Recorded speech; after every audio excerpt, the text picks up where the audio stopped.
Welcome back to Primetime News. And a special welcome once again to our viewers on onespotmedia.com. Up first this evening, crucial talks are currently underway to decide the future of Haiti. The U.S. Secretary of State Anthony Blinken is among high-profile officials involved in the talks right here in Jamaica. Now, our reporter Andrea Chisholm is at the Jamaica Pegasus with the latest. Thank you very much, Herman and Janella. CARICOM heads of government are still locked in a high-level meeting here at the Jamaica Pegasus Hotel, discussing the ongoing political and humanitarian crisis in Haiti. We've been here from about midday awaiting statements from stakeholders, and about an hour ago we had opening statements and officials indicated that the talks are progressing well. But although there's progress, the chairman of CARICOM and that is Dr. Irfan Ali, said the discussions have not been easy. All day, all the stakeholders were in different meetings with one focus, that is to present options, to present ideas to the Haitian people so they can refine and own the solutions that will be presented. So I am very optimistic, I'm very confident that we have found commonality and we have found a common path through which we can support a Haitian-led solution and a Haitian-owned solution for the prosperity of Haiti and for the stability of Haiti. Now, Prime Minister Andrew Holness said the situation in Haiti is now at a tipping point and it is time for decisive action. He said the fear of a civil war is now real and it cannot continue, as the Caribbean has a long-standing tradition and reputation as a zone of peace. Haiti needs new, cohesive, domestic resolve and the requisite support from its partners.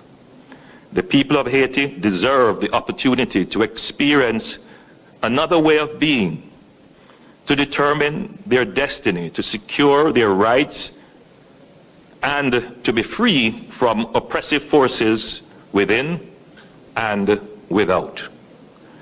This will therefore require a long-term reconstruction and support plan from the region and the international partners. Now, we've also had reports of the Haitian Prime Minister Ariel Henry being locked out of his country and in Puerto Rico. There have also been calls in Haiti for Mr. Henry to resign. Now, the U.S. Secretary of State Anthony Blinken, who was also here earlier today, urged political stakeholders in Haiti to expedite the political transition, and he also announced more support. We support the plan to create a broad-based, inclusive, independent presidential college that would, in particular, first take concrete steps to meet the immediate needs of the Haitian people. Second, enable the swift deployment of the multinational security support mission.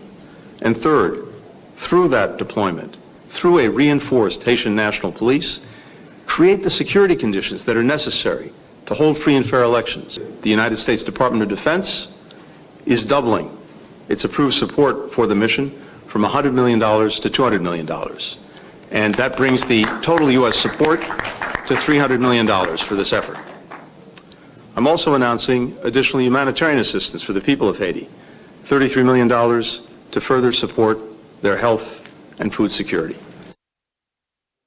Now, despite the announcement of that support by the U.S. Secretary of State, there are still calls for the United States to do more to stem the flow of illegal guns to Haiti. So, Janella, Herman, we'll be here throughout the rest of the evening. We are expecting a closing press conference from the CARICOM heads. We're not sure what time that press conference will take place. Our estimate was about 5:30, but since we were running behind schedule, we don't know if it will go into 9 o'clock tonight or when, but we'll be here giving updates.